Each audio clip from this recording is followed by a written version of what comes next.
Bismillahirrahmanirrahim. Innal hamdalillah nahmaduhu wa nasta'inuhu wa nastaghfiruh wa na'udzu billahi min shururi anfusina wa min sayyiati a'malina. May yahdihillahu fala mudilla lahu wa may yudlil fala hadiya lahu. Wa asyhadu an la ilaha illallah wahdahu la syarika lah wa asyhadu anna Muhammadan 'abduhu wa rasuluh. Allahumma salli wa sallim wa barik ala Muhammadin wa ala alihi wa ashabihi wa man ihtada bihadihi wastanna bisunnatihi ila yaumiddin, amma ba'd. Alhamdulillah, jamaah salat maghrib Masjid Al-Ikhlas yang dirahmati oleh Allah Subhanahu wa taala. Pada kesempatan malam hari ini kembali kita melanjutkan pembahasan kitab Bulughul Maram, yang mana hadis yang akan kita bahas pada malam hari ini adalah hadis yang ke-21 dari bab sifatis shalah di dalam kitabis shalah Bulughul Maram. Hadis yang ke-21 ini diriwayatkan dari sahabat Nabi yang mulia, yaitu Hudzaifah ibnul Yaman radhiyallahu taala anhu. Al-Hafidz Ibnu Hajar rahimahullah mengatakan di dalam Bulughul Maram ini, wa an Hudzaifah radhiyallahu an, diriwayatkan dari Hudzaifah radhiyallahu an, qal, Hudzaifah ibnul Yaman mengatakan, shallaitu ma'an nabi sallallahu alaihi wasallam, aku salat bersama dengan Nabi sallallahu alaihi wasallam. Fama marrat bihi ayatu rahmatin, ketika dilewati ayat-ayat rahmah, illa waqafa indaha yas'al, Rasulullah sallallahu alaihi wasallam berhenti sejenak untuk meminta kepada Allah rahmat yang disebutkan di dalam ayat tersebut.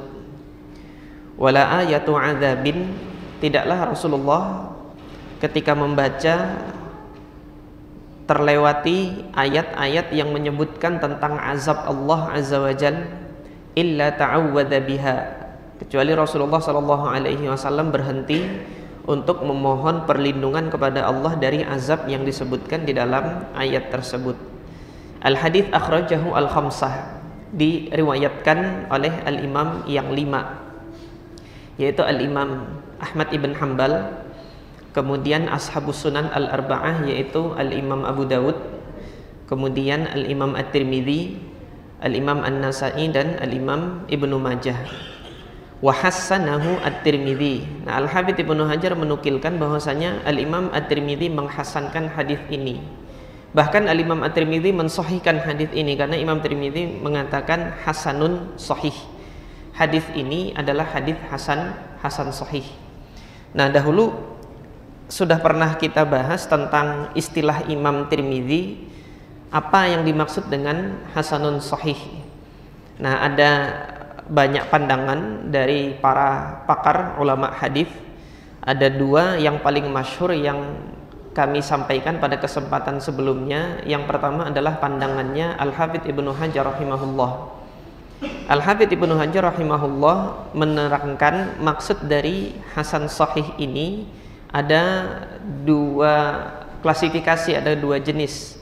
Apabila suatu hadis itu memiliki banyak jalur, maka yang dimaksud hasan sahih adalah hasan menurut jalur tertentu dan sahih menurut jalur yang lain.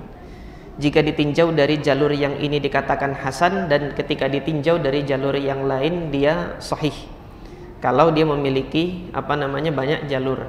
Akan tetapi ketika hadis tersebut memiliki hanya satu jalur saja, maka yang dimaksud hasan sahih oleh Imam At-Tirmidzi di sini maknanya adalah hasanun inda qaumin, yaitu hasan menurut ulama tertentu, dan sahihun inda qaumin akharin, dan sahih menurut ulama yang lainnya. Ini pandangan al-Imam Al-Hafidz Ibnu Hajar rahimahullah tentang makna dari hasanun sahih yang diungkapkan oleh al-Imam At-Tirmidzi. Akan tetapi yang saya lebih cenderung kepada pendapat yang kuat dalam hal ini adalah pandangannya Al-Hafidz Ibnu Rajab Al-Hambali. Yang mana Al-Hafidz Ibnu Rajab Al-Hambali ini periode masa hidupnya itu sebelum Al-Hafidz Ibnu Hajar. Jadi beliau mengungkapkan dalam Syarah Ilalit Tirmidzi-nya bahwasanya hadis hasan sahih yang dimaksud oleh Al-Imam At-Tirmidzi itu adalah hadis sahih yang memiliki banyak jalur periwayatan. Karena kenapa kok demikian? Al-Hafidz Ibnu Rajab Al-Hambali rahimahullahu ta'ala mengembalikan istilah hasan itu kepada istilah hasannya Imam At-Tirmidzi. Istilah hasan Imam Tirmidzi yang dimaksud oleh Imam Tirmidzi hasan saja ya, belum hasan sahih. Hasan menurut Imam At-Tirmidzi itu adalah hadis yang memenuhi 3 kriteria, 3 syarat. Yang pertama, alla yakuna fi isnadihi rawin muttaham. Tidak boleh di dalam sanadnya itu ada perawi yang muttaham bil kadzib. Artinya tidak boleh ada perawi yang kelemahannya itu kelemahan parah di dalam sanad periwayatannya. Kemudian yang kedua disyaratkan oleh Al-Imam At-Tirmidzi, hadis hasan itu adalah wa an yurwa nahwa dzalika min ghairi wajhin.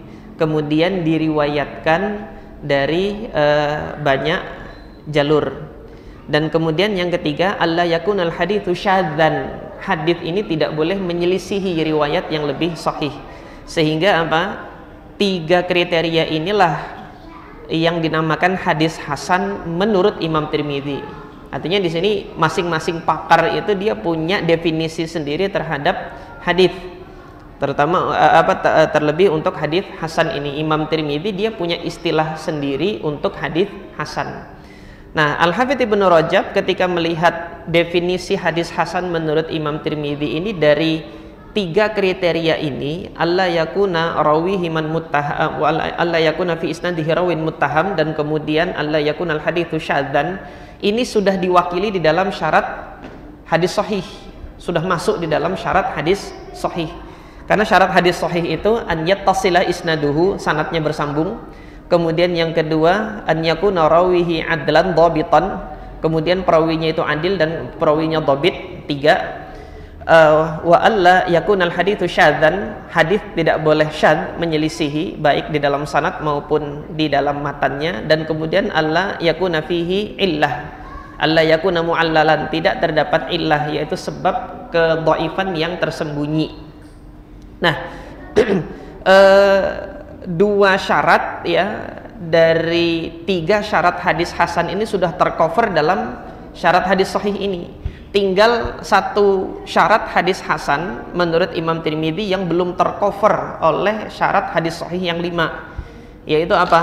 Yaitu wa an yurwa nahwa dzalika min ghairi wajhin. Hendaknya diriwayatkan dari jalur yang lain persis seperti hadis yang sama itu, gitulah. Nah, sehingga disyaratkan ada banyaknya jalur yang lain. Ini yang kemudian oleh Al-Hafidz Ibnu Rajab ditambahkan plek. Sehingga hadis hasan sahih itu adalah hadis sahih yang sudah terpenuhi 5 kriterianya ini, ditambah 1 syarat dalam istilah hasannya Imam Tirmidzi tadi, yaitu syarat dia diriwayatkan dari lebih 1 jalur. Sehingga dalam hal ini hadis hasan sahih ini dia kedudukannya lebih kuat daripada hanya sekedar sahih saja gitu loh. Ini kesimpulannya Al-Hafidz Ibnu Rajab, dan ini yang saya pegang pendapatnya. Nah, nanti akan kita lihat bahwasanya hadis ini gitu kan adalah sebagaimana yang dikemukakan oleh Imam Tirmidzi hasan sahih. Dia bukan hanya sekedar sahih saja, melainkan dia sahih karena ada jalur lain yang menguatkan hadis ini. Nah, jamaah sekalian yang dirahmati oleh Allah Subhanahu wa taala, sebelum kita mengeksplor atau menggali kandungan ajaran di dalam hadis yang mulia ini, terlebih dahulu kita hendak mengenal siapa sahabat yang meriwayatkan hadis ini, yaitu sahabat Nabi yang mulia Hudzaifah ibnul Yaman al-Absi radhiyallahu taala anhu. Sahabat Nabi Hudzaifah ibnul Yaman, huwa wa abuhu sahabiyan. Beliau dan ayahnya itu dua-duanya adalah sahabat Nabi. Ini keutamaan anugerah yang Allah Subhanahu wa taala berikan kepada beliau dan kepada ayahanda beliau, yaitu Al-Yaman ibnu Jabir Al-Absi radhiyallahu anhu. Nah, Hudzaifah ibnu Yaman ini dari qabilah Al-Absi. Qabilah Al-Absi ini adalah batan atau subqabilah dari suku Ghatafan. Dan suku Ghatafan ini masih pecahan dari suku dari bangsa Adnan. Jadi bangsa Arab itu yang musta'ribah, yang menghuni jazirah Arab pada saat Nabi SAW diutus, pada umumnya terbagi menjadi dua bangsa gitu, yaitu bangsa Adnan dan satunya lagi bangsa, lupa saya namanya, yang penghuni wilayah selatan di Yaman, bangsa Adnan, satunya lagi bangsa apa lupa saya namanya. Nanti dirujuk lagi referensinya. Nah, apa namanya, bangsa Adnan ini nanti terpecah-pecah banyak lagi gitu kan, apa namanya, percabangannya. Salah satunya adalah suku Ghatafan yang banyak menghuni wilayah Najd. Nah, kemudian apa namanya, suku Ghatafan ini di antara subqabilahnya adalah Al-Absi ini, nisbatan kepada Abs. Dia nisbat kepada dia nisbat kepada Abbas ibn Baghid ibn Raith ibn Ghatafan, keturunan dari Ghatafan. Nah, menghuni di wilayah mana? Di wilayah Najd. Ayahnya Hudzaifah ini tadi yang dikenal Al-Yaman, nama beliau itu adalah Hisl, ha sin lam, Hislun. Dan sumber lain menyebutkan namanya itu Husail. Nah, di wilayah kaumnya di perkampungan perkampungan di wilayah yang dihuni suku-suku Ghatafan di wilayah Najd itu, beliau pernah apa namanya itu membunuh salah seorang yang ada di wilayahnya sehingga kabur. Ketika kabur, beliau kaburnya menuju ke Madinah. Sampai di Madinah, Hisl ibn Jabir ini, ayahnya Hudzaifah, mengikat perjanjian persekutuan menjadi sekutunya Bani Abdil Ashhal. Bani Abdil Ashhal ini salah satu batan atau subqabilah dari suku Aus yang ada di mana? Yang ada di Madinah. Karena di Madinah itu ada dua suku, yaitu Aus dengan Khazraj. Nah, Aus sama Khazraj ini sulalahnya atau nenek moyangnya itu berasal dari Yaman. Yang kabilah bangsanya itu bukan bangsa Adnan, jadi berasalnya itu dari Yaman. Ketika bendungan Ma'rib itu hancur, tersebarlah masyarakat bangsa Arab yang dari wilayah Yaman itu mengungsi ke beberapa wilayah di Jazirah Arab. Nah, di antara pecahannya itu Aus dan Khazraj itu menghuni wilayah Yathrib atau yang kita kenal Madinah saat ini. Nah, ketika Hisl ibn Jabir, ayahnya Hudzaifah ini menjalin persekutuan dengan siapa? Dengan Bani Abdil Ashhal, yang mana Bani Abdil Ashhal ini memang asal keturunan orang Yaman gitu kan.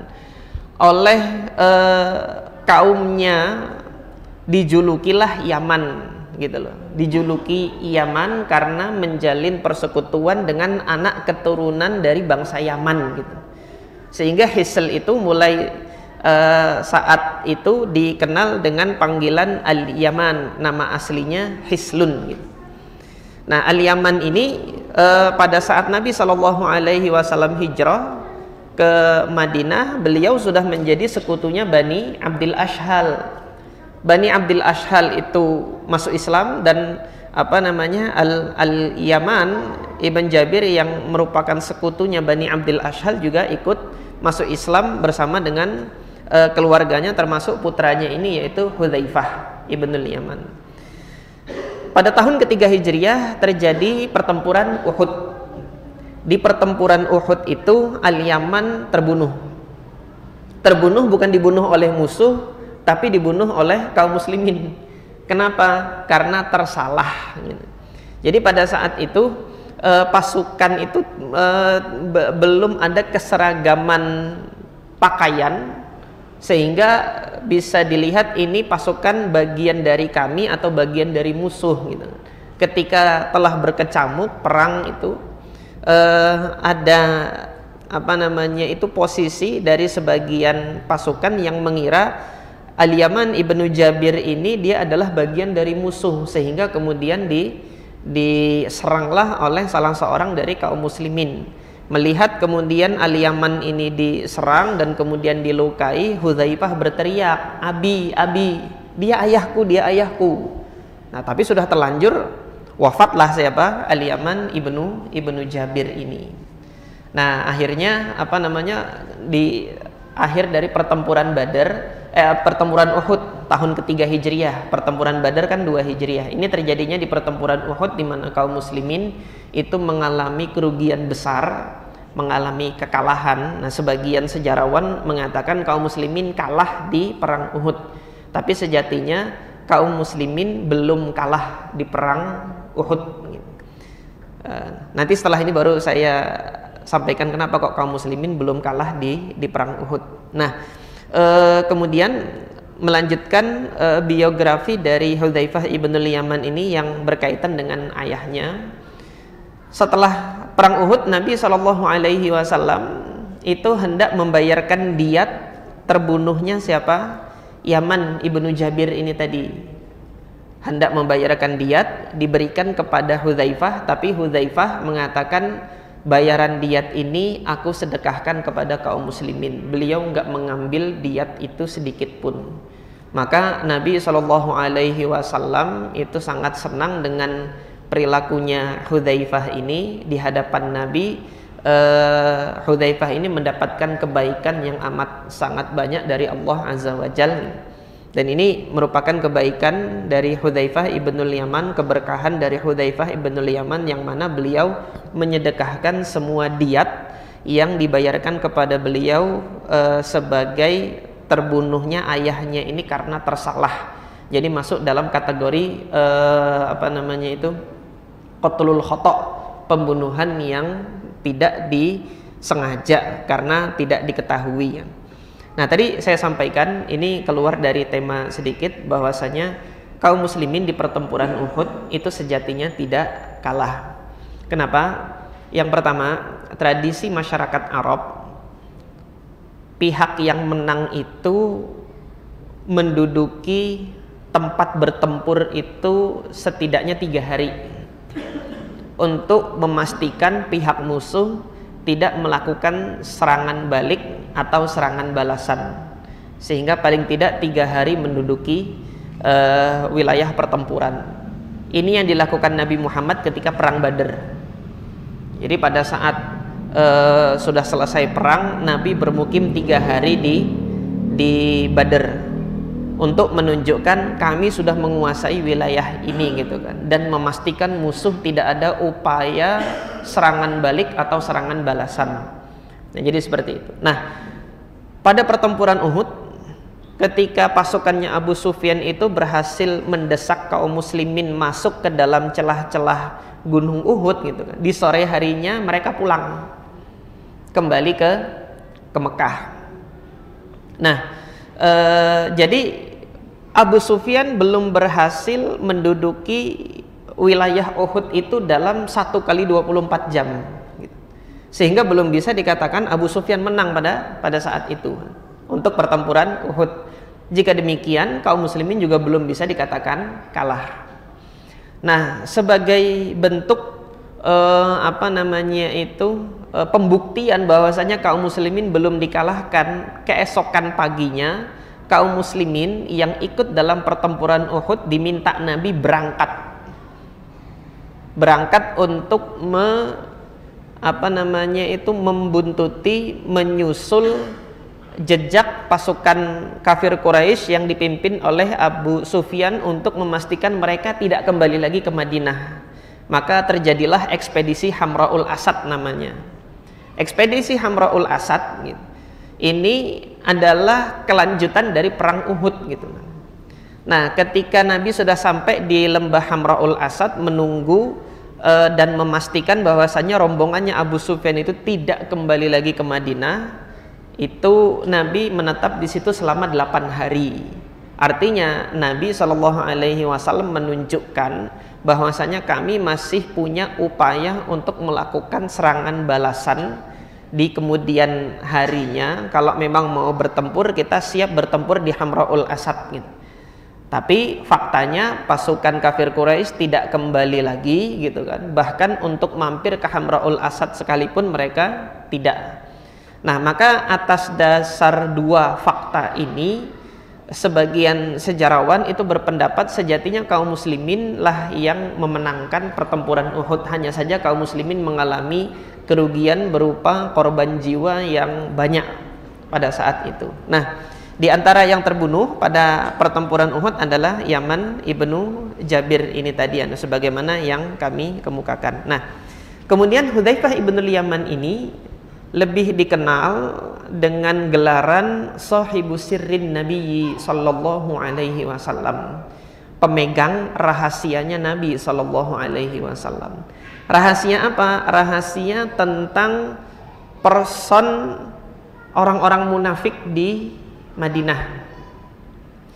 Jadi nama-nama orang munafik itu dipegang oleh Hudzaifah.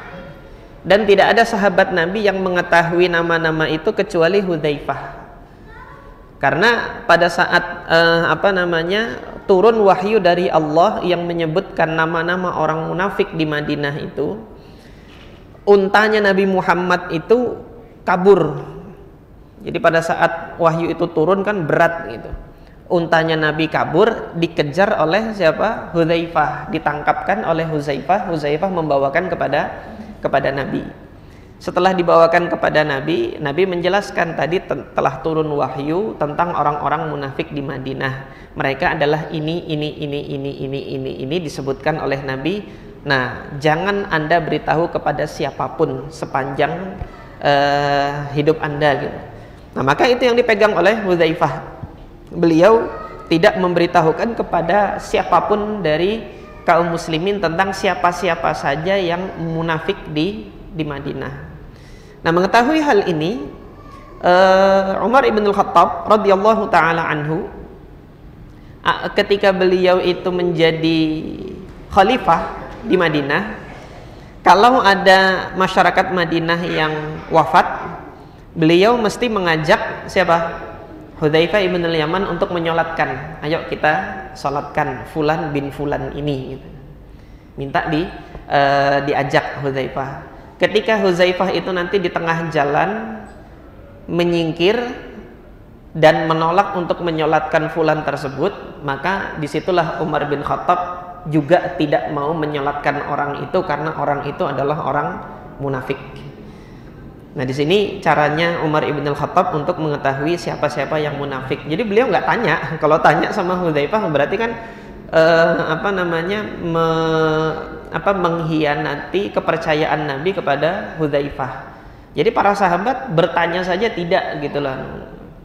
Karena ini tugasnya Hudzaifah menjaga rahasia Nabi, jangan dikasih tahu sama siapapun tentang orang-orang yang munafik ini di Madinah. Nah, ini yang berkenaan dengan Hudzaifah ibnul Yaman radhiyallahu taala anhu. Kalau kita lihat tadi Hudzaifah ibnul Yaman sudah ikut serta bersama Nabi sallallahu alaihi wasallam pada pertempuran Uhud di tahun ketiga Hijriah. Artinya Hudzaifah ibnul Yaman ini sudah membersamai Rasulullah sejak awal hijrahnya Nabi sallallahu alaihi wasallam di Madinah. Sehingga salat yang dihadiri oleh Hudzaifah ini adalah salat yang prediksi kami gitu kan, prediksi saya adalah sholat yang dilakukan di awal-awal masa dakwah Nabi atau periode dakwah Nabi di Madinah.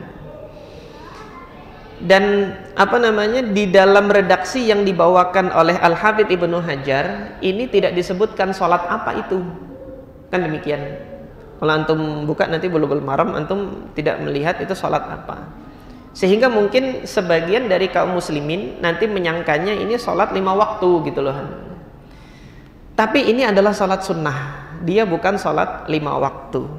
Dari mana kita mengetahuinya? Satu, dari matan hadis ini. Hudzaifah mengatakan shallaitu, aku sendiri. Beliau tidak menyebutkan shallaina, kami sholat bersama dengan Nabi. Kalau kami sholat berarti berjamaah. Ada banyak sahabat yang lain juga ikut hadir. Tapi di sini Hudzaifah mengatakan shallaitu, aku sholat bersama Nabi. Sendirian berarti beliau bermakmumnya kepada Nabi itu sendiri. Nah, kalau beliau bermakmum kepada Nabi sendiri, itu sudah pasti sholat nafilah, sholat sunnah, gitu. Kenapa? Nabi tidak akan membiarkan para sahabat tidak menghadiri sholat jamaah untuk sholat 5 waktu, gitu kan? Apalagi di awal-awal hijrah beliau, gitu. Nah, di hadis yang riwayat Imam Bukhari kan Nabi SAW itu sudah mengatakan, laqad hamamtu an amuran nasa bihatabin fayuhtataba. Aku rasanya ingin sekali menyuruh orang-orang itu mengumpulkan kayu bakar. Untuk apa, gitu kan? Summa ukhalifa ila rijalin la yashhaduna as-salata fa uharriqu alaihim buyutahum. Aku mau cari rumah orang-orang yang enggak hadir sholat berjamaah, mau aku bakar. Ingin sekali, kata Nabi. Aku bakar rumah orang-orang itu yang tidak mau hadir sholat berjamaah. Sehingga untuk sholat 5 waktu itu dilakukan berjamaah, gitu. Nah, ini ketika dilihat ini Hudzaifah saja yang ikut di belakang Nabi SAW, maka diketahui ini adalah sholat sunnah atau sholat nafilah.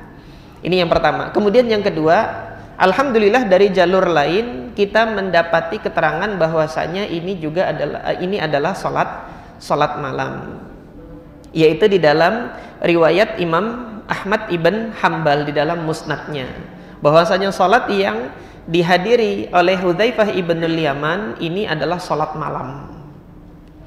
Ini yang kedua. Yang ketiga, di dalam Sahih Muslim redaksinya lebih lengkap lagi, kronologinya Hudzaifah ini ikut sholat bersama dengan Nabi Sallallahu Alaihi Wasallam. Nah, di dalam Sahih Muslim bagaimana itu redaksinya? Hudzaifah ibn al-Yaman mengatakan, shallaitu ma'an nabiyyi sallallahu alaihi wasallam dzata lailatin. Aku sendiri sholat, gitu kan, bersama dengan Nabi sallallahu alaihi wasallam di suatu malam. Maka udah jelas ini sholat malam. Faftataha al-Baqarah. Rasulullah memulai membaca surah Al-Baqarah. Faqultu, maka dalam hatiku aku mengatakan, yusalli biha fi raq'atin. Ini mesti Rasulullah menyelesaikan Al-Baqarah untuk 1 rakaat. Famadha, maka berlalulah Nabi membaca surah Al-Baqarah. Faqultu yarka'u biha. Setelah selesai, aku katakan dalam hati, nah ini mesti ruku nih setelah ini. Ternyata tidak. Tsummaftatahan nisa. Nabi Muhammad memulai membuka surah An-Nisa. Faqara'aha, dibacalah surah An-Nisa itu. Tsummaftataha Ala Imran. Setelah selesai surah An-Nisa, Rasulullah mulai membaca surah Ali Imran. Faqara'aha yaqra'u mutarassilan. Rasulullah membacanya kesemuanya ini dengan cara mutarassil. Mutarassil itu tartil, perlahan, tidak cepat-cepat, tidak sebagaimana yang dilakukan oleh sebagian imam ketika malam bulan Ramadan, cepat untuk segera selesai. Tapi Rasulullah membaca 3 surah yang panjang ini di dalam 1 rakaat dan dibacanya perlahan-lahan dengan tartil mutarassilan. Idza marra bi ayatin fiha tasbihun sabbaha. Ketika Nabi melalui ayat di dalamnya itu ada tasbih, Nabi bertasbih. Nah, maka ini keterangan tambahan dari riwayat Ashabus Sunan tadi. Di riwayat Ashabus Sunan ayat rahmat, Nabi meminta rahmat. Nah, ini sekarang ada yang lain lagi, melewati ayat-ayat tasbih, Nabi kemudian bertasbih, mensucikan Allah Azza wa Jalla. Wa idza marra bisu'alin sa'al. Ketika melewati dengan permintaan-permintaan, ayat-ayat yang menyebutkan permintaan-permintaan, yaitu apa yang dimaksud permintaan-permintaan? Yaitu yang di dalam riwayat Ashabus Sunan yang dibawakan oleh Al-Hafidz Ibnu Hajar tadi, minta rahmat dari Allah atau minta perlindungan dari azab Allah Azza wa Jalla. Wa idza marra bi ta'awudzin, ketika lewat ayat-ayat yang menyebutkan perlindungan, artinya di mana seorang harus berlindung dari hal tersebut, azab Allah, azab hari akhir gitu. Terus kemudian keburukan-keburukan yang dahulu pernah ditimpakan kepada umat-umat sebelumnya. Ini disunnahkan bagi kita untuk ta'awudz. Diperintahkan, bahkan wajib gitu kan. Tapi di dalam sholat ini hukumnya adalah sunnah gitu. Nah, nanti di luar sholat dan di luar membaca Al-Quran, wajib bagi seorang muslim minta perlindungan kepada Allah Subhanahu wa ta'ala dari keburukan-keburukan yang Allah Subhanahu wa ta'ala jadikan ini. Nah, ta'awwadha, Nabi berlindung kepada Allah dari perkara-perkara tersebut. Tsumma raka'a, selesai 3 surah ini baru Rasulullah sallallahu alaihi wasallam ruku'. Jadi 1 rakaat membaca 3 surah, dan 3 surah ini panjang-panjang. Faja'ala yaqul, Nabi mengatakan di rukuknya itu subhana rabbiyal azim. Tidak ada wa bihamdihnya. Ya. Di riwayat yang sahih tidak ada wa bihamdih. Nah, tambahan wa bihamdih itu terdapat dalam riwayat yang lain, namun di dalam sanadnya itu ada kelemahan. Nah, sehingga nanti kaum muslimin kalau ruku membaca subhana rabbiyal azim itu lebih utama, karena ini yang dibaca oleh Nabi SAW. Kalau mau menambahkan wa bihamdih itu juga tidak terlarang. Hanya saja saya lebih merekomendasikan yang tanpa wa bihamdih gitu. Nah, dari sini juga kita ketahui salat yang dilakukan oleh Nabi dan dihadiri oleh Hudzaifah ini di periode awal Nabi di Madinah. Kenapa kok begitu? Karena periode akhir nanti setelah Fathu Makkah, bacaan ruku dan sujud Nabi bukan lagi subhana rabbiyal azim, tapi subhanakallahumma rabbana wa bihamdika Allahumma gfirli.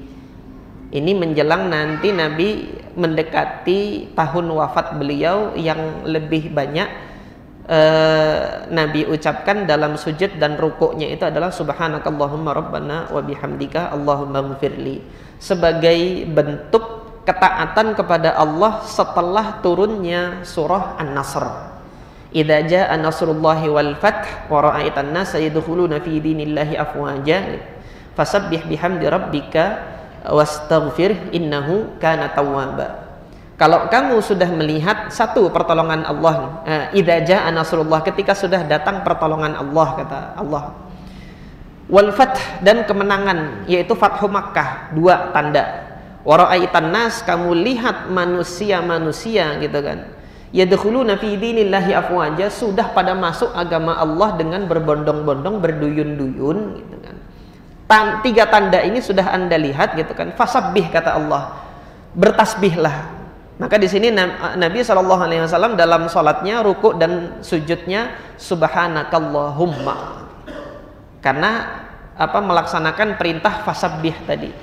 Bihamdi rabbika, bertasbih dengan memuji Allah gitu kan, artinya beserta dengan pujian kepada Allah. Maka di dalam ruku dan sujudnya Nabi subhanakallahumma rabbana wa bihamdika, ditambah wa bihamdika.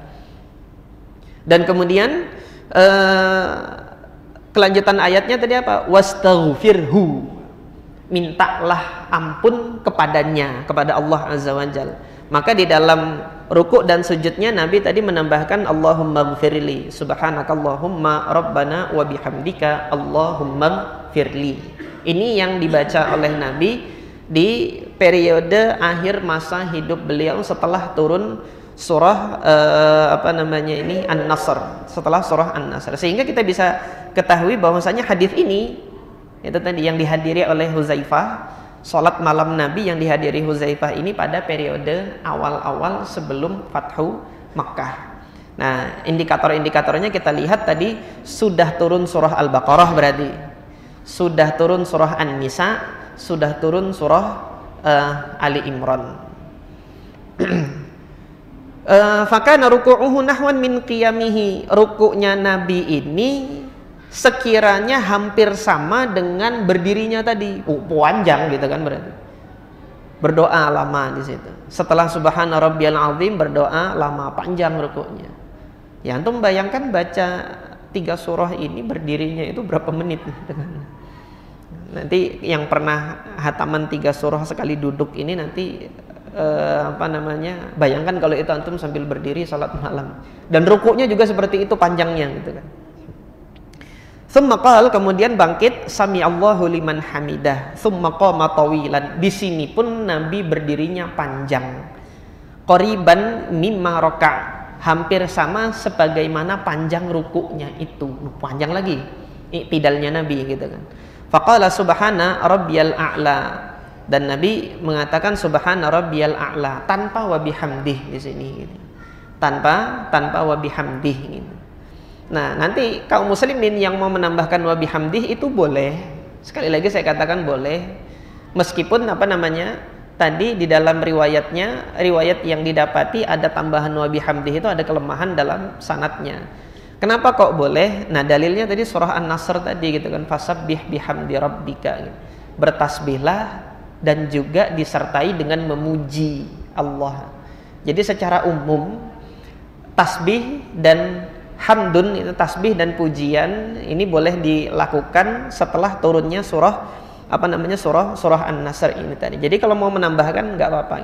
Namun yang saya lebih cenderung adalah sebagaimana di dalam hadis Hudzaifah ini tanpa wa bihamdi. Dan untuk sekarang yang lebih sering saya amalkan adalah zikir subhanakallahumma rabbana wa bihamdika allahumma ghfirli itu gitu. Karena ini yang setelah Yang setelah Fathu Makkah. Dan juga saya nggak tahu kapan saya wafat nanti. Jadi itu yang saya perbanyak.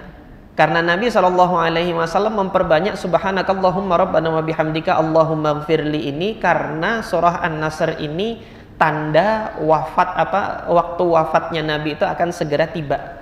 Ajal Nabi akan segera tiba. Ini yang ditafsirkan oleh Abdullah ibn Abbas radhiyallahu taala anhuma. Jadi ini di hadis Umar ibn al-Khattab inda sahihain,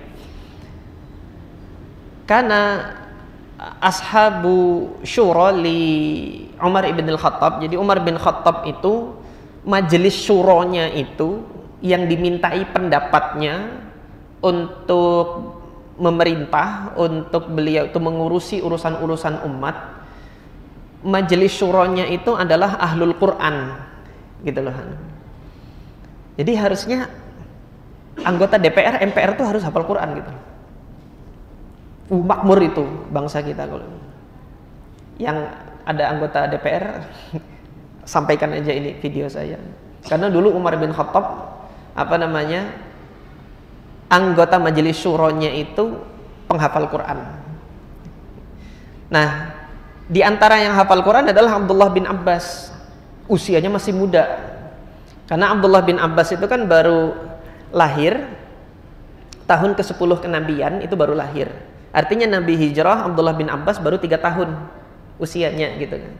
Nah, maka di masanya Umar bin Khattab usia masih muda ini, ketika beliau dimasukkan ke majelis syura masih muda.